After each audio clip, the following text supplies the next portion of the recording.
Dear Novelists and Novelistas, welcome to Mile 1 of Novel Marathon Season 2, the 2023 edition. Novel Marathon is a self-directed class. Our goal is to complete an 80,000-word novel in a year. There will be exercises and readings. I'll get into those details. We'll be reading 3 books: The One Year Novelist by Ellen Lilly, Story Genius by Lisa Cron, and This Year You Write Your Novel by Walter Mosley. I will also occasionally refer to Refuse to Be Done by Matt Bell. Don't worry if you don't have all the books right away. I'll recap the main concepts and you can find details in the newsletter available at novelmarathon.com/newsletter. I'm super excited to kick off this news cycle with you. Like you, my goal is to write a novel in a year. What do you say we do it together?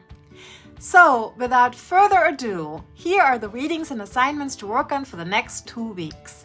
In the One Year Novelist, we'll be reading chapters 1 and 2. In Story Genius, we'll be reading chapters 1 through 4. In This Year You Write Your Novel, we'll be reading pages 3 through 13. Finally, in Refuse to Be Done, we'll be reading pages 1 through 6. The assignment has 4 parts. Part 1 is about accountability. Tell 3 people that you plan to finish a novel by this time next year. Don't just put it on social media. Pick out 3 real people who know you. It's harder to break a promise with someone you know. Ask if it's okay to check in with them every 4 weeks or so and report on your progress by text, email, or phone. They don't have to respond unless they want to. It's really just a tool for you to remain accountable. Part 2 is about the protagonist. Picture your main character. Think about these 3 questions. What's the main thing your character wants? What makes that thing, whatever it is, hard to achieve? Why does your main character desperately want to achieve this goal? And finally, why do you want to write about him or her? What's motivating you to tell this particular story? Part 3 is about the antagonist. For maximum conflict, you want the antagonist's goal to be directly opposed to your main character's goal. Whatever your main character wants, the antagonist should want the opposite. Write 2 paragraphs about the antagonist's strengths and what makes him or her a formidable opponent for your main character. Part 4 is about beliefs. Once you have fleshed out your main character and your opponent, spend some time thinking about their beliefs. Start with your main character.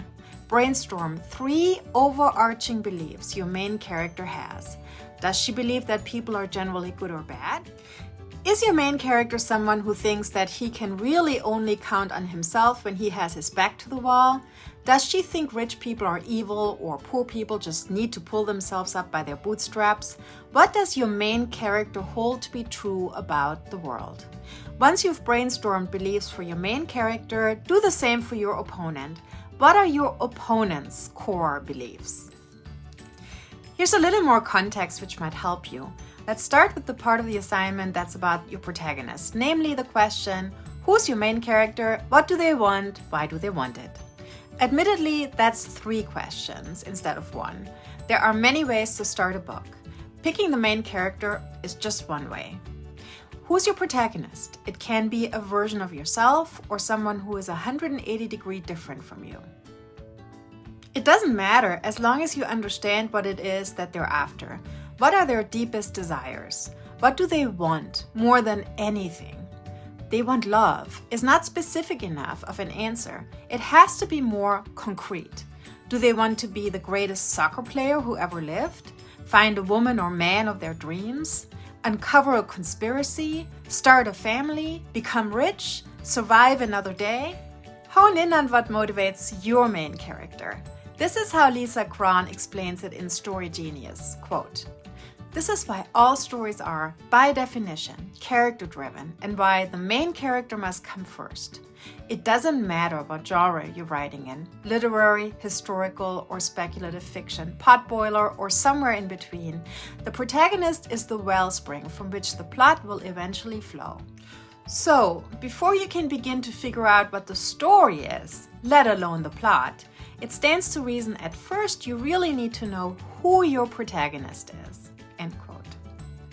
Take Michael Scott, the manager from the show The Office. Michael's a terrible manager. But why exactly is he such a terrible manager?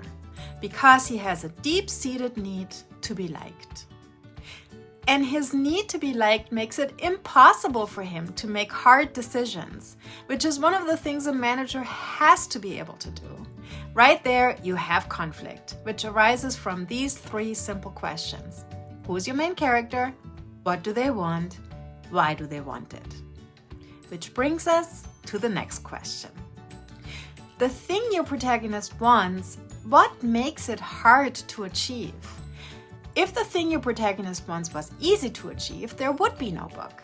Your main character needs some obstacles or you don't have a story.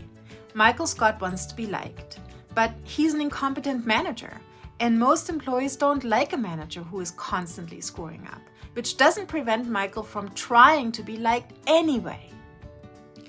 That's the narrative engine and source of conflict behind many of the best Office episodes, like the Booze Cruise or the Christmas Party. Finally, let's talk about whether your story has an antagonist or antagonistic force. Having an antagonist helps to heighten that tension.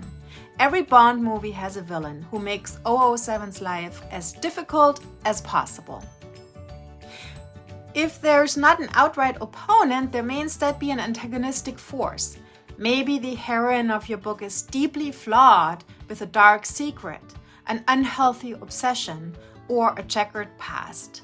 That could be the opposing force that they have to overcome. Here's an example from the One Year Novelist. Quote, in a romance or family drama, you might have a protagonist who highly values peace and getting along with others, and an antagonist who believes that arguing every point is the best way to foster an honest, authentic relationship. Or a protagonist might believe a single strong leader is needed to get the best work from a team, while the antagonist believes too much power should never be concentrated in the same hands. End quote. If you can write an antagonist who is very different from your main character, with opposing goals and core beliefs, you're already miles ahead on creating a story that drips with conflict and tension. And that's it. It's actually quite a lot. You should expect to take 2 weeks to work through these questions. All the key info, the readings, and more detail on the exercises is available via a newsletter that comes out a few times a month. It's free and you can subscribe to it by going to novelmarathon.com/newsletter. Good luck with the readings and assignments. I'm super excited to kick this off with you and look forward to checking in to see how it's going. Until then, happy reading, happy writing, and I'll talk to you soon.